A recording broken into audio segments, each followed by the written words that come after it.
لا ينسى وتوفيق دائما وصحة ويقينا آمين يا رب العالمين. Alhamdulillah kaum muslimin rahmatullah. Kita lanjutkan pengajian kitab fikih matan Abi Syuja' atau kitab At-Taqrib karya Imam Abu Syuja', dan kita sudah membahas sampai pada Kitabul Janaiz, kitab tentang jenazah-jenazah. Beliau mengatakan ma yalzam fil mayyit, apa yang harus dilakukan terhadap mayit. Wa yalzam fil mayyiti, dan harus dilakukan terhadap mayit arba'atu asya, 4 perkara. Yang pertama adalah ghusluhu, memandikan. Yang kedua adalah takfinuhu, mengkafani. Yang ketiga adalah as-salatu alaihi, mensolatkan jenazahnya. Yang keempat adalah dafnuhu, menguburkannya. Ini tentu saja yang dimaksud adalah mayit yang muslim. Adapun kalau kafir, maka tidak ada kewajiban kita kecuali satu, yaitu menguburkan saja. Tidak perlu dimandikan, tidak perlu dikafankan, tidak perlu disolatkan, bahkan tidak boleh disolatkan. Orang dia kafir. Ya dia matinya pakai baju apa, udah itu masukkan dalam liang lahatnya saja, selesai. Bahkan para ulama mengatakan orang kafir itu cara kita memasukkan jenazahnya dengan dilempar ke dalam liang lahatnya. Plung, jadi diuncal ke plung. Kenapa? Karena dia kafir sehingga tidak mempunyai kemuliaan sama sekali karena matinya kondisi-kondisi syirik. Na'udzubillah min syarri. Adapun orang muslim, maka pertama harus ghuslun, dimandikan. Sehingga tidak boleh kalau ada jenazah COVID tidak dimandikan. Terus gimana ini kalau mau dimandikan menyebabkan nanti COVID-nya akan berpindah atau tersebar atau menular. Nah, kalau memang tidak bisa dimandikan, maka sebagaimana kaidah biasanya bahwa mandi tidak bisa dilakukan, diganti dengan tayamum, ya, ditayamumi. Dikafani tetap wajib. Maka jangan gara-gara mati karena COVID kemudian tidak dikafani, hanya dibungkus di plastik tok, enggak benar. Jadi kafani dengan kafan yang layak yang menutupi seluruh tubuhnya. Kemudian disolatkan. Ini tidak peduli apakah dia ahli bid'ah maupun ahli sunnah, sama, tetap wajib disolatkan. Maka kalau ada tetangga kita yang dia ahli bid'ah, misalnya orang Khawarij atau Mu'tazilah atau orang Syiah dan kelompok-kelompok bid'ah yang lain, itu mereka masih muslim sehingga mereka tetap wajib untuk kita sholatkan jenazahnya. Kecuali kalau bid'ahnya sampai kepada kekafiran, bid'ah yang menyebabkan dia murtad. Misalnya mengatakan bahwa Isa itu anak Tuhan, dia mengakui adanya Tuhan melahirkan, ya sudah kafir sudah, maka berarti tidak boleh disolatkan lagi. Kemudian beliau mengatakan wasnani, 2 orang la yughassalan, tidak dimandikan, wala yusalla alaihima, dan tidak disolatkan. Pertama asyhad, orang yang mati syahid fi ma'rakatil musyrikin, di dalam perang melawan orang-orang kafir. Yang kedua wasittu, dan bagi yang gugur, alladzi lam yastahilla, yang dia tidak teriak sharifan, dalam keadaan menangis. Soreh ini sebenarnya artinya ya teriak ya, tapi supaya enak kita terjemahkan bagi yang dia itu tidak teriak dalam keadaan menangis ketika dilahirkan oleh ibunya. 2 orang ini saja yang tidak disolatkan dan tidak dimandikan. Maksudnya tidak disolatkan itu bukan tidak boleh disolatkan, tapi tidak wajib disolatkan. Jadi seandainya ada orang mati syahid disolatkan gimana? Enggak apa-apa. Demikian juga kalau ada bayi gugur disolatkan gimana? Tidak apa-apa. Kenapa? Karena kita temukan sabda Nabi Shallallahu Alaihi Wasallam sahih, wasiqatu yusalla alaihi. Wasiqatu, dan bayi yang gugur itu yusalla alaih, disolatkan. Wa yud'a liwalidayhi bil maghfirah war rahmah. Didoakan untuk kedua orang tuanya supaya dapat ampunan dan rahmat dari Allah. Kalau bayinya masih belum punya dosa, sehingga tidak perlu apa? Dimintakan ampunan untuk bayi tadi. Hadits riwayat Abu Dawud, derajatnya sahih. Nah, maka maksud la yusalla, tidak disolatkan di sini. Ini maksudnya adalah apa? Tidak wajib disolatkan. Kalau disolatkan gimana? Boleh, nggak ada masalah. Rasulullah SAW mensolatkan jenazah Hamzah. Hamzah itu paman Nabi yang mati syahid dalam perang Uhud. Disolatkan oleh Nabi. Bahkan sebagian riwayat menyebutkan ditakbiri Nabi dengan 9 kali takbir. Dengan apa? 9 kali takbir. Nah, maka takbir sholat jenazah itu maksimalnya 9, minimalnya 4. La yughassalan. Kenapa orang yang mati syahid kok tidak dimandikan? Karena orang yang mati syahid itu, darah-darah yang keluar dari tubuhnya ketika dia mati syahid tersebut akan menjadi saksi yang baik untuk dia nanti di akhirat. Ketika dibangkitkan dari kuburnya, dia dalam keadaan berdarah-darah, sehingga semua orang melihat, wah ini berdarah-darah, berarti matinya mati syahid dulu. Tapi tidak ada perasaan sakit sama sekali, dan baunya bukan bau darah, tapi bau minyak wangi misik. Itulah sebabnya orang mati syahid tidak boleh dimandikan. Dimandikan malah tidak boleh. Kenapa? Menghilangkan bekas-bekas mati syahid dia, yang itu nanti justru akan menguntungkan dia ketika dibangkitkan oleh Allah Subhanahu wa Ta'ala. Di sini disebutkan asil itu bayi gugur. Sebenarnya kalau bukan bayi gugur pun sama juga hukumnya. Anak kecil belum balik, apakah wajib disolatkan? Tidak wajib disolatkan. Disolatkan boleh, tidak juga boleh. Dalilnya apa? Nabi SAW, anak beliau yang laki-laki yang bernama Ibrahim mati tidak disolatkan oleh Nabi SAW. Itu kejadiannya pada tahun 10 Hijriah, pada waktu terjadi gerhana ketika matinya Ibrahim. Nah, itu tidak disolatkan jenazahnya oleh Rasulullah SAW. Maka menunjukkan anak kecil yang belum balik karena memang belum ada dosanya, maka tidak wajib disolatkan. Dan ini masuk akal ya. Sholat jenazah itu tujuan intinya apa? Memintakan ampun untuk si jenazah. Lah ini orang masih belum punya dosa, sehingga tidak wajib untuk disolatkan. Masuk akal sekali, dan dalilnya pun juga sahih dari perbuatan Nabi Shallallahu Alaihi Wasallam. Kita lanjutkan. Ghuslul mayyit, memandikan mayit. Bagaimana tata caranya sesuai sunnah? Beliau mengatakan wa yughsalul mayyit, dan mayit itu dimandikan witron, dengan bilangan ganjil. Wa yakunu, dan adalah fi awwali ghuslihi, pada awal pencuciannya, sidrun, dengan daun bidara. Wa fi akhirihi, dan pada akhir cuciannya, syai'un min kafur, sesuatu dari kafur. Ini nama tanaman yang wangi. Jadi memandikan jenazah itu harus witir.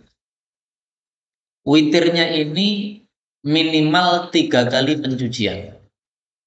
Sebagaimana sabda Nabi Shallallahu Alaihi Wasallam dalam hadis yang sahih, beliau ketika merawat jenazah putrinya yang bernama Zainab, maka apa kata beliau kepada para wanita yang memandikan? Beliau katakan, irsilnaha, cucilah anak saya ini salasan, 3 kali pencucian. 3 kali dimandikan, atau 5 kali, atau lebih banyak daripada itu. Nah, di sini Nabi sebutkan yang pertama salasan, 3 kali, berarti itu minimalnya. Maka 1 kali belum cukup. Dari kepala sampai dengan apa? Kaki 1 kali. Tapi yang dimaksud belum cukup di sini bukan berarti tidak sah, bukan ya. Belum cukup kesempurnaan. Jadi minimal sempurna itu apa? 3 kali.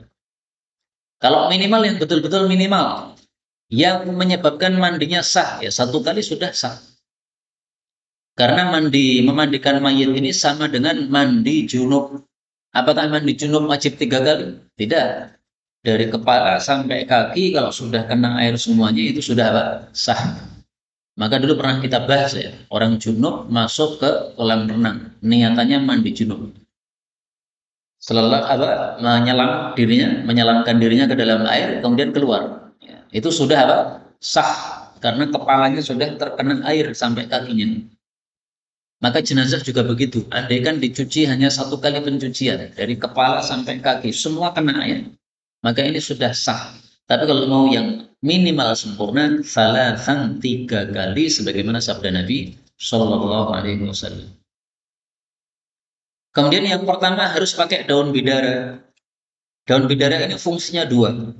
Pertama sebagai pembersih, jadi seperti sabun gitu. Yang kedua sebagai pengencang kulitnya. Maka kulitnya lebih awet kalau sudah dikasih apa? Dicuci dengan daun bidara itu. Karena itu meskipun daun bidara ini bisa diwakili oleh sabun, tetapi sebenarnya manfaat daun bidara lebih banyak daripada sabun. Sabun kan fungsinya satu saja, membersihkan saja. Fungsi untuk membuat apa kulitnya jadi singset, jadi lebih kuat itu tidak ada pada sabun-sabun yang kita pakai itu. Tapi itu ada pada daun bidara. Nah, karena itu meskipun sekarang sudah banyak sabun, zaman dulu memang mungkin belum ada sabun sehingga Nabi suruh pakai daun bidara, tapi tetap sunnah ini berlaku sampai hari kiamat. Cucilah jenazah dengan apa? Daun bidara. Ditambahi sabun gimana? Boleh, nggak ada masalah. Karena tujuannya tidak berubah dengan sebab adanya sabun tadi.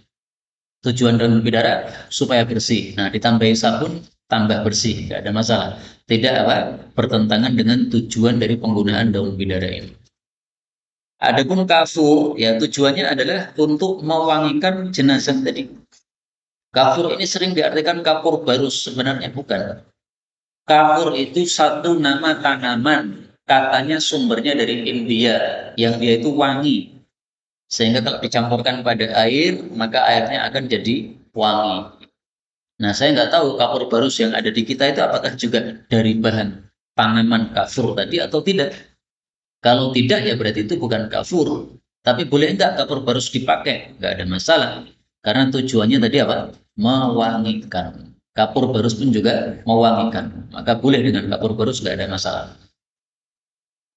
Dan ini kalau jenazahnya wangi, maka selain menyebabkan mengalahkan bau-bau yang keluar yang mungkin akan tidak enak baunya, itu juga bisa mengusir apa semut-semut yang akan mendatangi jenazah tersebut.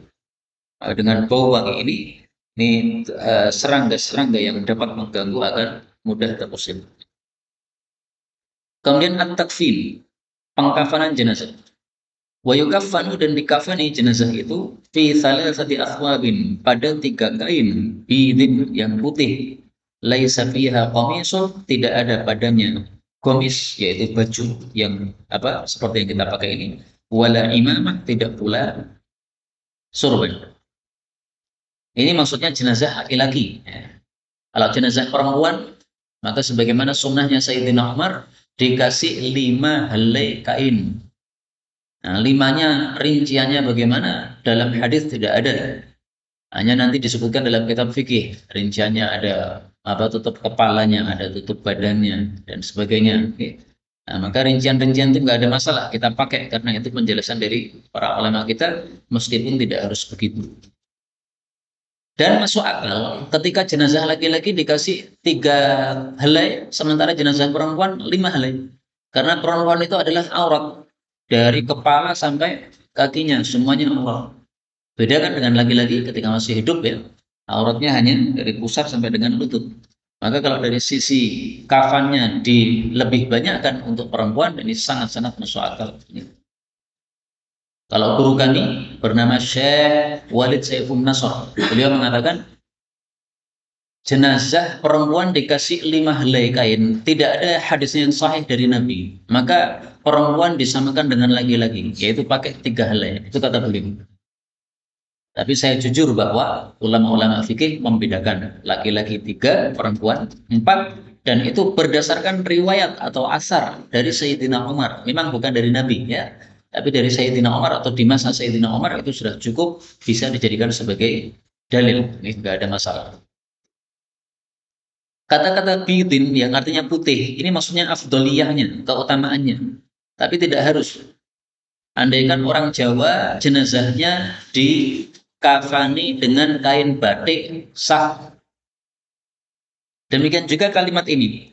Tidak ada gamisnya, tidak ada sorbannya. Ini juga afdoliyah. Seandainya dikafani dengan baju yang seperti yang kita pakai gini, sah atau tidak? Sah.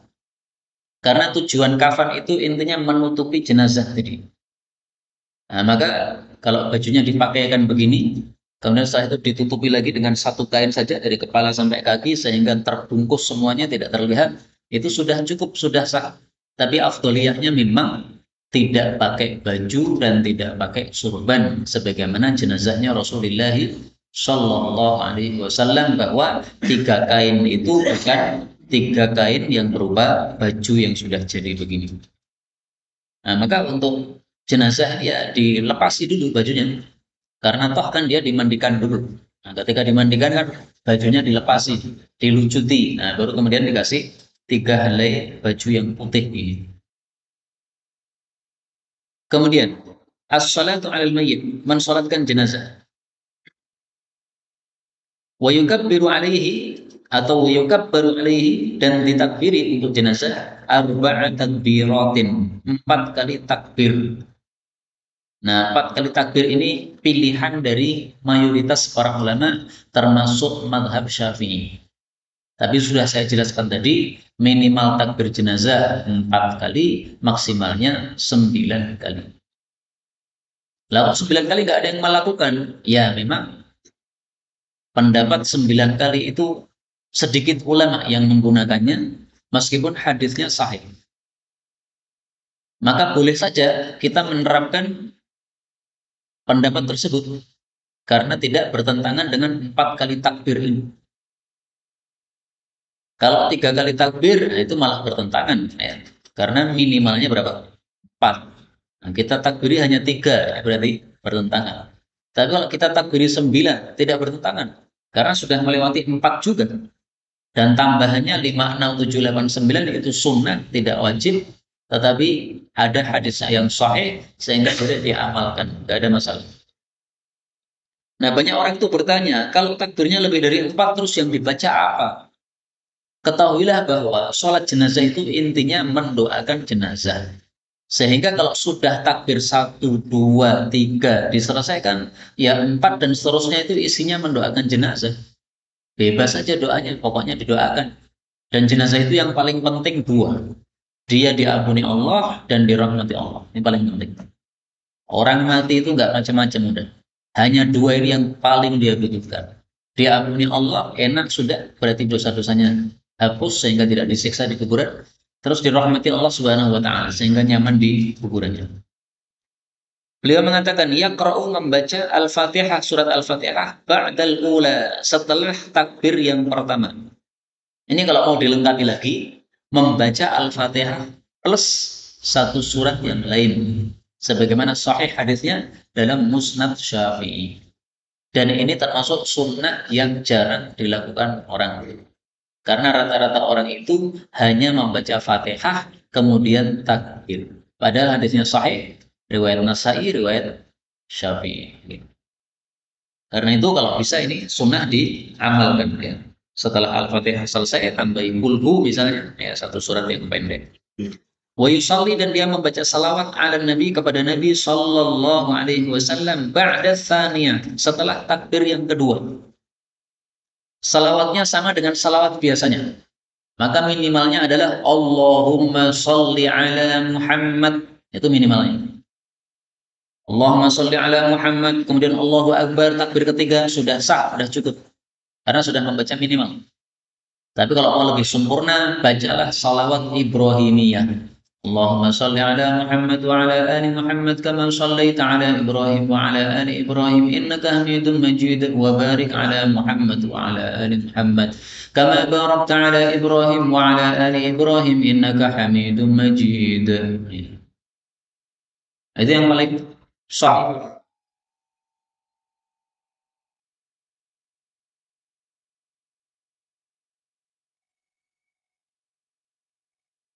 Kemudian dan dia berdoa lil mayyit untuk mayyit ba'da salisa setelah takbir yang ketiga. Fayaqul maka dia membaca ini doanya panjang banget gitu. Tapi saya cari hadisnya itu nggak ketemu. Allahumma ya Allah hadza abduka ini adalah hambamu wa ibnu abdika dan putranya wa ibnu abdaika dan putranya kedua hambamu. Kharaja dia telah keluar min rauhid dunya dari kenikmatan dunia wa sa'atiha dan luasnya dunia wa mahbubihi dan kekasihnya wa ahibbaihi dan orang-orang yang dia cintainya fiha di dalamnya menuju kemana ila kepada zulmatil qabri kegelapan kuburan wa ma huwa laqi dan apa-apa yang dia akan berjumpa dengannya yaitu di kuburan tersebut. Karena adalah dia dulu yasyhadu bersaksi alla ilaha illa anta tidak ada Tuhan yang berhak disembah selain Anda wahdaka sendiri la syarikalah tidak ada sekutu bagimu wa anna Muhammadan abduka wa rasuluh dan bahwasanya Nabi Muhammad hambamu dan rasulmu wa anta a'lamu bihi minna dan engkau lebih tahu terhadapnya daripada kami. Allahumma ya Allah innahu sesungguhnya dia nazala bika singgah padamu wa anta sementara engkau itu khairu terbaik maghzulin bihi orang yang disinggahi wa asbaha dan dia menjadi faqiran butuh ila rahmatik kepada rahmatmu wa anta dan engkau itu ghaniyun maha kaya an azabih dari menyiksa dia wa qad ji'naka dan sungguh kami datang padamu raghibina ilaika berharap padamu syufa'a lahu memintakan syafaat untuk dia. Allahumma ya Allah in kana muhsina kalau dia itu berbuat baik fazid fi ihsani maka tambahlah dalam kebaikannya. Wa in kana musi'a kalau dia itu orang yang berbuat jelek fatajawaz anhu maka longgarkanlah terhadapnya maksudnya maafkan. Walaqihi dan jumpailah dia birahmatika dengan rahmatmu ridhaka ridhamu waqihi dan jagalah dia fitnatal qabri dari fitnahan kubur wa adzabahu dan siksa kubur. Fitnah kubur itu maksudnya pertanyaan mungkar nakir. Wafsah lahu dan longgarkanlah untuk dia fi qabri dalam kuburannya. Wajafil arda dan jauhkanlah bumi anjambaihi dari kedua lambungnya maksudnya jangan bikin sempit walaqihi dan jumpakanlah kepadanya birahmatika dengan sebab rahmatmu al-amna dengan keamanan min azabika dari siksamu hatta tab'atsahu sehingga engkau membangkitkan dia aminan aman ila jannatika menuju jannahmu birahmatika dengan sebab rahmatmu ya arhamar rahimin wahai zat yang maha rahmat dari segala yang punya rahmat. Ini doa yang panjang, saya jujur tidak menemukan hadisnya dari Nabi Sallallahu Alaihi Wasallam. Adapun sebagian dari kalimat-kalimatnya saya temukan hadisnya, tetapi tidak semuanya selengkap ini tidak. Ya. Misalnya doa Abu Hurairah radhiyallahu anhu, bukan doa Nabi. Allahumma abduka wa ibnu abdika wa ibnu amatika in kana muhsinan fazid fi ihsanih wa in kana musian fatajawaz an sayyi'atih Allahumma la tahrimna ajrah wa la taftinna ba'dah. Nah ini doa yang dibaca Abu Hurairah bukan dari Nabi sallallahu alaihi wasallam. Karena itu doa salat jenazah yang paling bagus adalah yang bersumber dari Rasulullah sallallahu alaihi wasallam. Cukup bagi kita Allahumma ghfir lahu warhamhu. Ini bisa dilihat di dalam kitab Riyadhus Shalihin ditulis oleh Imam Nawawi dari doa Nabi Shallallahu Alaihi Wasallam. اللهم اغفر له وارحمه وعافه واعف عنه وأكرم نزله ووسع مدخله واغسله بالماء والثلج والبرد ونكه من الخطايا كما نقيت الثوب الأبيض من الدنس وأبدله دارا خيرا من داره وأهلا خيرا من أهله وزوجا خيرا من زوجه وأدخله الجنة وأعيذه من عذاب القبر أو من عذاب النار. Boleh dipilih ya, adzabil qabr atau adzabin nar. Nah, ini yang paling bagus untuk takbir yang ketiga. Dan ini doanya juga panjang, maka boleh dipilih yang pertama saja. Allahumma gfir lahu warhamhu. Ini boleh diulang-ulang. Para ulama mengatakan doa Nabi terhadap sholat jenazah bermacam-macam. Menunjukkan apa? Menunjukkan bahwa itu tidak harus lafalnya satu kata yang atau satu kalimat yang baku. Tidak. Boleh ini, boleh itu, boleh bebas. Intinya mendoakan ampunan dan rahmat. Intinya. Maka sekali lagi, kalau ini dianggap tidak mudah dihafalkan, diambil dua kalimat yang pertama, Allahumma gfir lahu warhamhu. Dan ini jenazah laki-laki maupun perempuan disamakan doanya enggak apa-apa. Perempuan, Allahumma gfir lahu warhamhu. Gimana? Enggak apa-apa. Tidak harus Allahumma gfir laha warhamha. Enggak harus begitu. Kemarin kan ada yang mati membuat heboh tau ya? Lanang po wedok jane kuwi. Asline lanang tapi akhirnya wedok, ra cetok. Nah sudah, enggak usah bingung.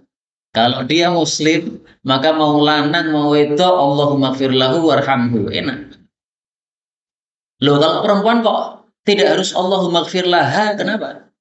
Karena hu ini maksudnya adalah lil mayyit, untuk si mayit ini. Nah, kata-kata mayit itu adalah kata-kata yang mudzakkar, sehingga tidak harus apa? Laha.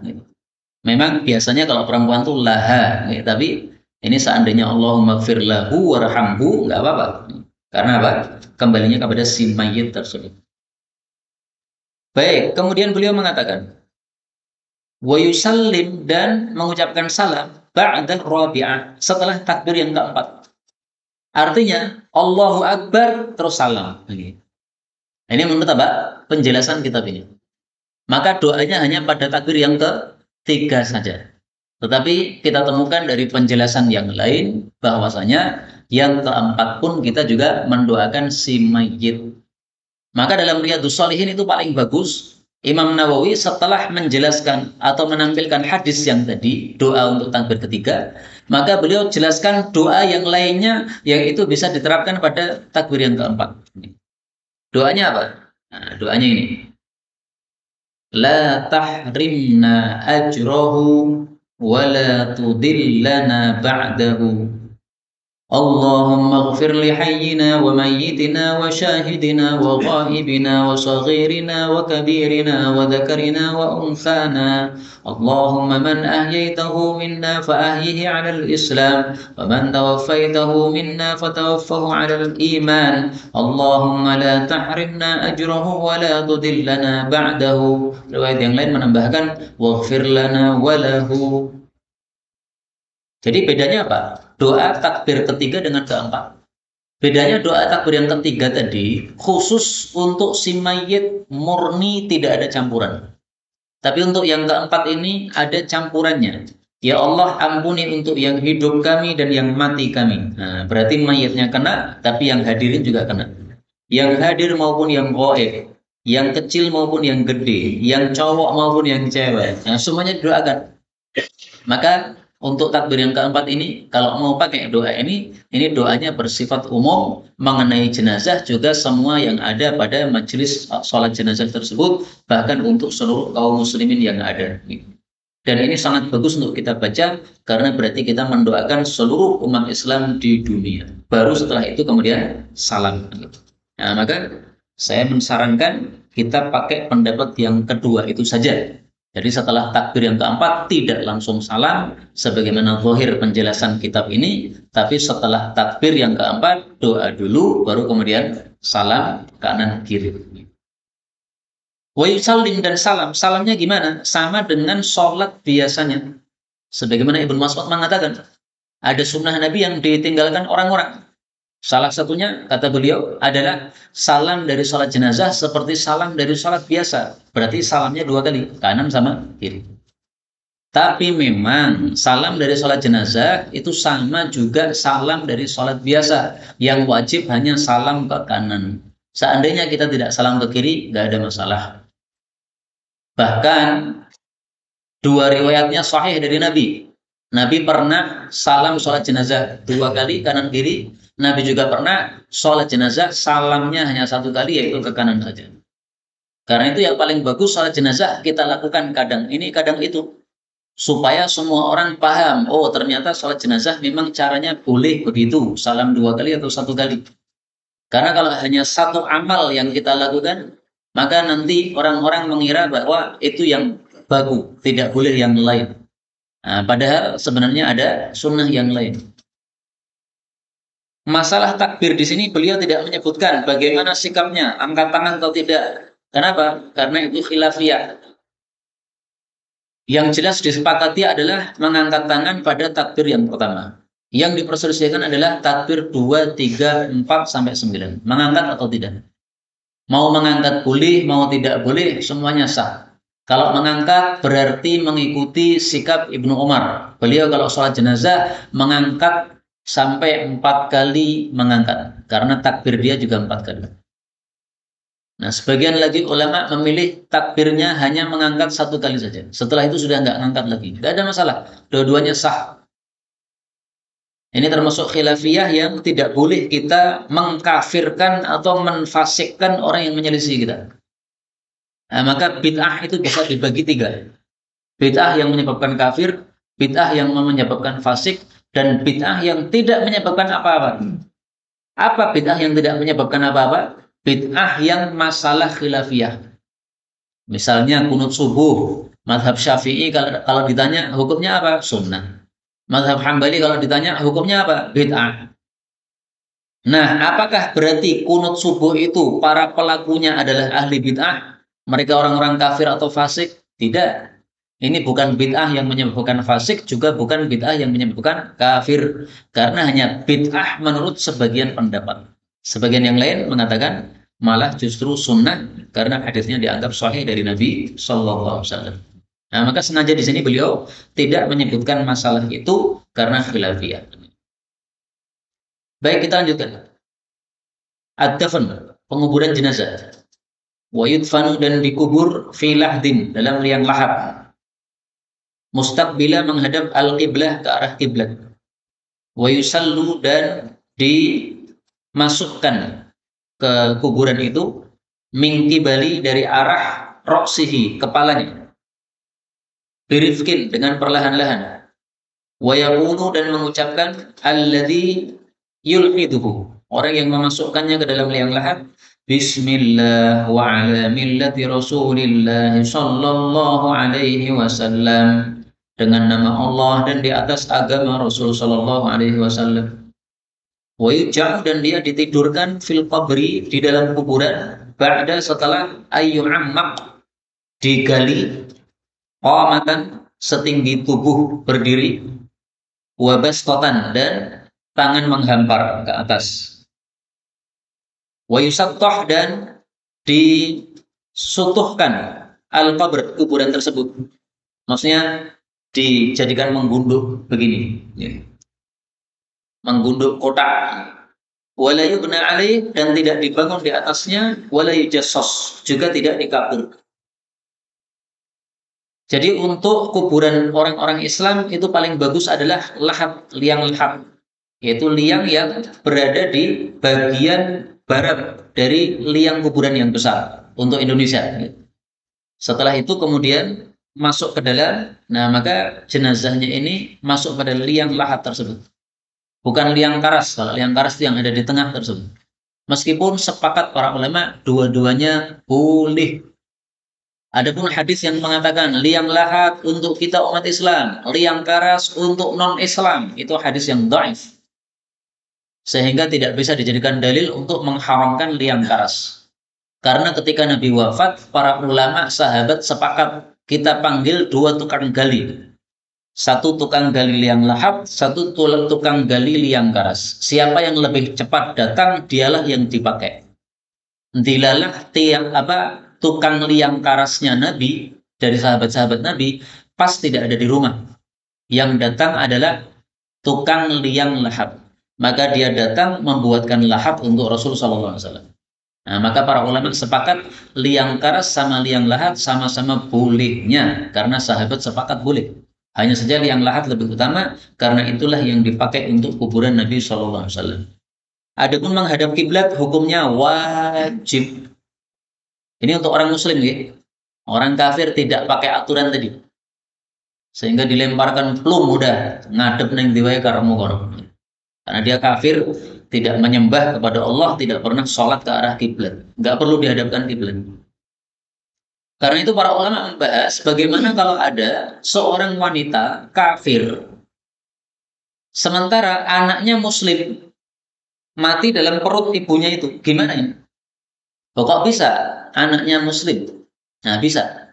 Seorang laki-laki muslim menikahi wanita ahli kitab, kafir. Kemudian hamil ahli kitab ini.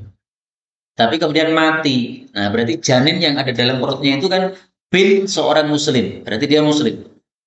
Sama-sama mati, ibunya sama anak yang dikandungnya. Ini gimana?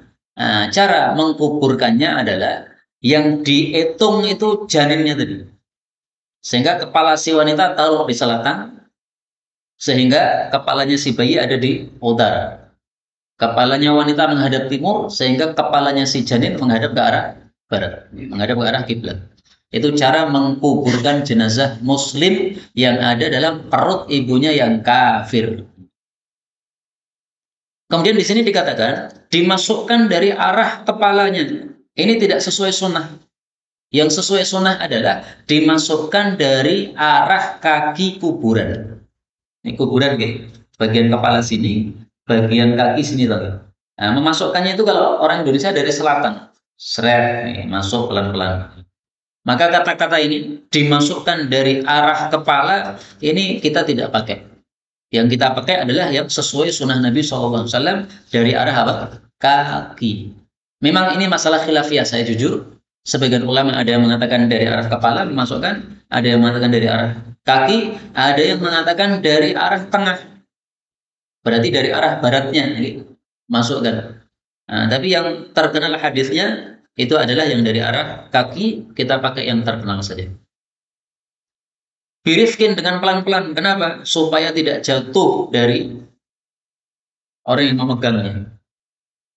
Kemudian yang mengucapkan Bismillah wa ala millati Rasulillah itu hanya alladzi yulhidu, yang memasukkan saja, yang tidak memasukkan nggak membaca doa.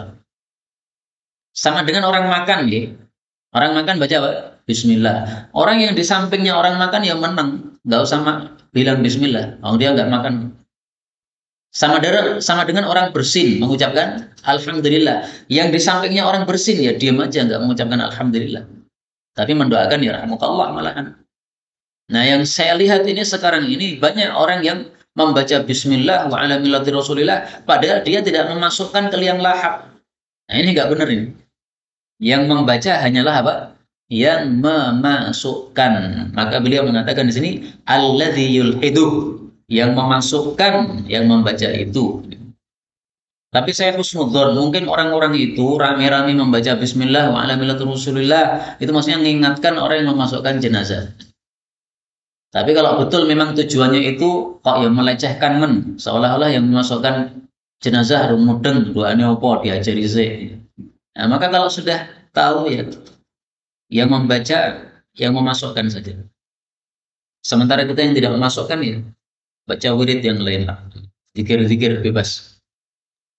Kemudian yu'ammak, digali kuburan itu qamatan wa basṭatan. Dalamnya itu setinggi orang berdiri plus tangannya menghampar ke atas. Misalnya tinggi saya ini 160 misalnya. Terus ditambahi tangan saya ke atas ini berapa ini? Misalnya 170. Nah, berarti dalamnya itu berapa? 170. Kira-kira. Tapi kalau di Indonesia terlalu dalam seperti itu, ya tidak harus segitu. Ini kan bicara di tanah Arab, ya. Tanah Arab banyak apa namanya binatang-binatang buas sehingga kalau apa tidak terlalu dalam nanti bisa di apa gali oleh binatang buas. Maka intinya kalau menurut para ulama sampai tidak ada bau dari jenazah yang dimasukkan ke dalam kubur tadi dan tidak bisa digali dengan mudah oleh binatang buas. Karena binatang buas ini kalau melewati kemudian ngendus-ngendus ini ada bau jenazah, nah dia bisa gali. Akhirnya dimakan itu jenazah tersebut. Nah, maka ini tidak harus ya, qamatan wa bastatan. Ini memang ada riwayatnya dari Sayyidina Umar. Sayyidina Umar berpesan, kalau kalian menggali jenazah, apa kuburan untuk jenazah, nah, dalamnya segini. Satu orang berdiri plus dia mengangkat tangannya. Nah, maka ketika dia masuk dalam kuburan itu tangannya ini betul-betul pada permukaan bumi ya. Dalamnya segitu. Kemudian Yusuf Tahul Qabr, ini juga khilafiyah lagi. Apakah kuburan itu dibikin sutuh? Sutuh itu maksudnya menggunduk begini tapi rapi ya, kotak gitu. Ataukah dibikin menggunduk begini? Kalau hadis Nabi SAW, kuburan Nabi SAW itu ternyata ditemukan musannaman dalam keadaan musannam. Musannam itu menggunduknya ke atas begini, kayak bukit atau kayak gunung. Nah, tapi dua-duanya boleh lah. Digundukkan begini boleh, digundukkan begini juga boleh ya. Sama-sama Pak, ada pendapat dua pendapat tersebut. Nah, kalau beliau memilih di sini yusattah, dibikin seperti sutuh bentuknya itu kotak gitu. Kalau saya melihat itu tergantung tanahnya ya. Kalau tanahnya banyak sehingga ketika dikembalikan itu dibikin gundukan begini terlalu tinggi, dibikin kotak saja. Tapi ketika tanahnya biasa, maka dibikin bergunduk saja, seperti apa namanya, seperti gunung bentuknya. Itu sebagaimana kuburan Nabi Shallallahu Alaihi Wasallam. Tidak boleh dibuat bangunan, tidak boleh dikapur, tidak boleh disemen, tidak boleh ditulisi, tidak boleh diduduki. Itu semua dilarang Nabi Shallallahu Alaihi Wasallam. Maka nggak perlu pakai tulisan nama fulan-fulan, nggak perlu. Ini rata-rata orang Indonesia pakai apa? Tulisan. Nih, ditulisi nama fulan jenazah ini tahun berapa wafatnya, itu nggak perlu ditulisi begitu. Maka kalau ada tulisan-tulisan yang sudah disiapkan pada kayunya itu, kayunya kemudian ditancapkan, nah itu kayunya dimasukkan aja ke dalam kuburan, ikut dipendam kalau ada apa tulisannya. Kalau tidak ada tulisannya, ya nggak ada masalah, sebagai tanda saja. Tapi kalau Nabi dulu menandainya bukan dengan kayu tapi dengan batu. Nah, bagaimana kalau dengan kayu? Ya, insya Allah nggak masalah karena itu bukan termasuk bangunan ya. Tapi kalau ada tulisannya, dimasukkan saja ya, dikuburkan sekalian. Karena ada larangan menulis di atas kuburan. Hadisnya sahih riwayat Abu Dawud. Kemudian wala ba'sa, tidak masalah bil buka menangis alal mayyit terhadap kematian si mayyit min ghairi nawhin, tanpa meratap, wala syaqti jaibin, tidak merobek baju. Jaib itu adalah celah-celah antara apa ini? Di depan dada ini. Ini namanya jaib. Yang tangan kita bisa masuk ke dalam baju kita, ini jaib. Nah, dulu orang Arab kalau mereka kematian orang untuk menampakkan kesusahannya, ini baju dirobek, beredek. Kemudian apa? Pipinya dicakar, beredek atau ditabuhi sendiri sampai berdarah-darah. Kemudian juga berteriak histeris, menangis-nangis. Nah, itu yang disebut sebagai nauh, yaitu meratap, nggak boleh. Nangis biasa nggak masalah. Ada suaranya, nggak apa-apa. Yang penting suara biasa. Orang nangis kan ada suaranya kan, terisak-terisak gitu, terisak-isak itu nggak ada masalah. Tapi tidak apa sampai menangis yang keras, manggil-manggil, hu dan sebagainya, nggak begitu. Nangisnya nangis biasa. Kemudian wa yu'azza, dan ditakziai, yaitu dihibur ahluhu, keluarga mayit, ila salasati ayyam, sampai 3 hari saja, min dafnihi, dari sejak penguburannya. Wala yudfanu, dan tidak boleh dikubur, isnani, 2 orang, fi qabrin, dalam satu kuburan, illa lihajah, kecuali karena suatu keperluan. Jadi kalau mau mentakziai keluarga mayit itu dibatasi sampai 3 hari. Loh, kenapa dibatasi 3 hari? Bukannya nggak ada itu sabda Nabi, takziahilah sampai 3 hari. Ya memang belum kita temukan. Tapi kan tujuan takziah itu kan menghibur. Sementara kalau sudah 3 hari itu sudah mulai lerem, sudah mulai apa? Tenang kesedihannya. Nah, begitu kita datangi lagi, jadi teringat kesedihannya malah tambah sedih lagi. Jadi tidak jadi menghibur malahan. Karena itu para ulama membatasi 3 hari ini ya sesuatu yang nalar. Maka seringkali saya sampaikan fikih itu sesuatu yang nalar sebenarnya. Sehingga jangan apa namanya setiap masalah itu ini nggak ada dalilnya. Loh memang Nabi tidak mengatakan 3 hari tok, nggak ada begitu dari Nabi nggak ada. Tetapi apa tujuan dari mentakziah ini sangat pas kalau memang dibatasi sampai 3 hari karena tujuannya supaya dia tidak terlalu sedih. Maka dihibur hari pertama, hari kedua, hari ketiga. Sudah ketiga itu sudah mulai tenang. Adapun 2 orang dikuburkan dalam satu kuburan, demikian juga dibalut dalam satu kain kafan, itu hanya boleh ketika hajah, ketika diperlukan saja. Misalnya dalam kasus perang Uhud, banyak yang mati sampai 70 orang. Menguburkan 1 orang ke dalam 1 liang lahat, berarti harus membuat 70 liang lahat. Ini susah, bukan main. Padahal para sahabat Nabi waktu itu mereka lagi luka-luka karena perang Uhud mereka kalah. Nah, maka oleh Nabi akhirnya 2 jenazah, kadang juga 3 jenazah dimasukkan dalam 1 liang lahat. Nggak ada masalah, karena memang terpaksa. Tapi kalau tidak terpaksa tidak boleh, karena kita harus memperlakukan orang-orang mati kita seperti kita perlakukan orang-orang hidup kita.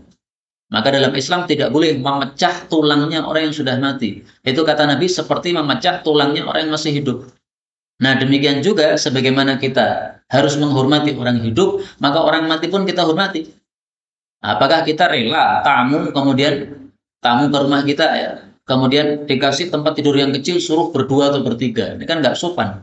Nah, maka sebagaimana orang hidup dibegitukan tidak sopan, maka orang mati pun juga tidak boleh dibegitukan. Illa li hajah, kecuali kalau ada hajat tadi. Inilah yang dapat kita pelajari, benarnya dari Allah Ta'ala. Kalaupun ada salahnya, fa astaghfirullahaladzim li wa lakum, walhamdulillahi rabbil alamin. Sisa waktu boleh untuk soal jawab.